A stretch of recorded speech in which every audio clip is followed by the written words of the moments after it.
Hey everybody, I hope you're having a great day. I thought I would show you guys what I keep in my networking go box. Just a little bit of information is that I like to have everything that I need to do a particular job in one toolbox. So I have a plumbing toolbox plus a bunch of plumbing fittings, and then I have an electrical toolbox plus a bunch of electrical fittings, and I have a networking toolbox plus a bunch of fittings. And so I thought I'd show you. This is a rigid case that you can get from Home Depot for about 30 bucks.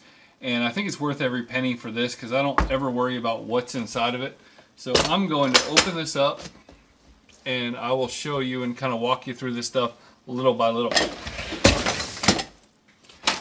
The first thing I keep is a bunch of these Keystone connectors, and these are pretty much, I believe, all Cat 5 and Cat 6 RJ45. These are what goes in the wall jacks, and as you look around my office, if you see my videos, if you want something to have a nice professional look, a lot of times you will use these Keystone things. And the way they work is, let me grab a piece of wire.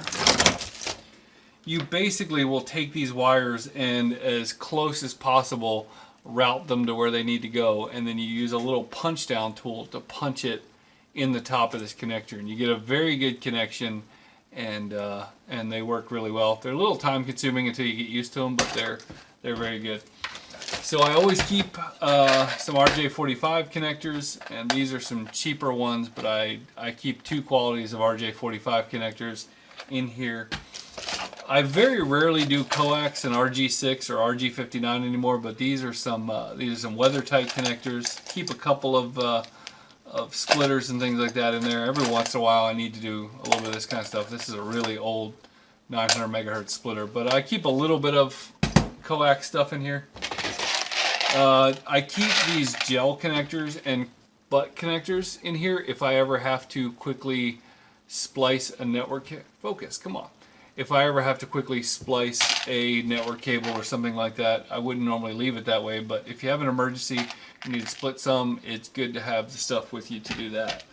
I've got a couple of tools in this one. I have the cable stripper that I just picked up plus my old cable stripper.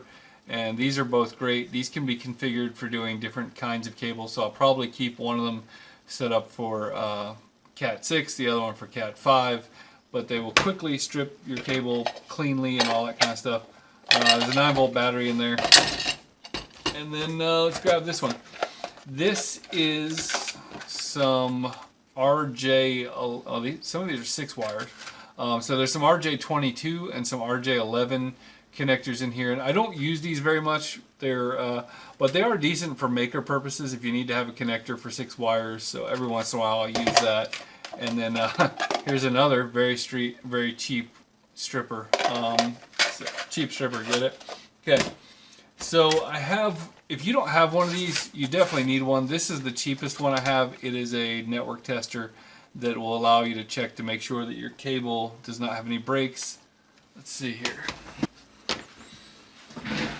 Okay, so you would put this on the end that you're going to be at, and you would put this one remotely. And these, I mean, I've seen them on AliExpress for like $2. Use a 9-volt battery, and basically when you go through, you will see that it's going in order. And as long as this one and this one are both going in the same order, you are good to go with your cable. And so this is a pretty much a necessity. Now there are some more expensive ones that will do certifications and all that stuff. Most of the time, this will get you done for a couple of bucks. Looking at a couple more tools, I have a, this is an Ideal Crimp Master ratcheting crimper for doing coaxial cable. I keep a few basic network cables new in the package in here in case I need one quickly. I keep some electrical tape. I have some very basic RJ11 and RJ22. These are actually Radio Shack. These are really old. And some RJ45 crimpers. I keep a pair of strippers that are just dedicated to Ethernet cable. This is a more powerful punch down tool. I was showing you how they punch into the tops of these connectors. This one is actually spring loaded and will push that wire down with variable impact, which is kind of nice. This is a manual punch down tool that you can use just in tight spaces or whatever. I just keep it on hand. This is a waterproof connector coaxial crimper. This is a little weird. The cable kind of comes in this side, but these, let me grab one. These connectors are waterproof compression connectors, and so they get crimped slightly differently with this kind of crimper. I always keep some zip ties, especially the ones that have the ends on them for being able to put a screw or something to hold things up. I keep my favorite utility knife of all time. I have two of these. I have this one and this one. This one stays in the shop, but this one goes in my networking bag. And what I love about this is it has two blades at one time. And so this one's getting a little beat up. You can see it's a little stuck there. But it has blade storage in the handle. Let's see if we still have any blades in here. Nope, we are bone dry in blades.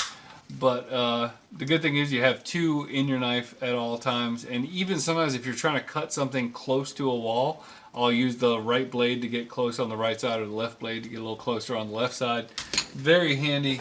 And then I keep a few, this is a complete Ethernet cable, and this is one with the ends cut off that I'll use for testing or demonstration purposes. And then the same thing here with that one. And the only other thing I keep in here that I know of is this stuff. This is a tone reader, and this is a tone generator. And you can see that we have RJ45. I always keep a coupler so I can plug into an existing cable if I need to, but I've got RJ45, RJ11, and we have just some alligator clips. And basically what you can do is, this one's broken, connect this up and turn this on to tone, and then wherever you're at, like, I mean, you can be a mile away, and you push this in, and when you get close to the right wire, it will buzz with that 60 hertz tone. And so it's fantastic for figuring out which wire is which. You go into a server room and have no idea what's what. You can hook this tone generator up to one side and find out what's going on the other side. And I've run some server rooms that were just sent cable miles, and this is just a tool you absolutely have to have if you do that kind of work. So that is what's in my network bag.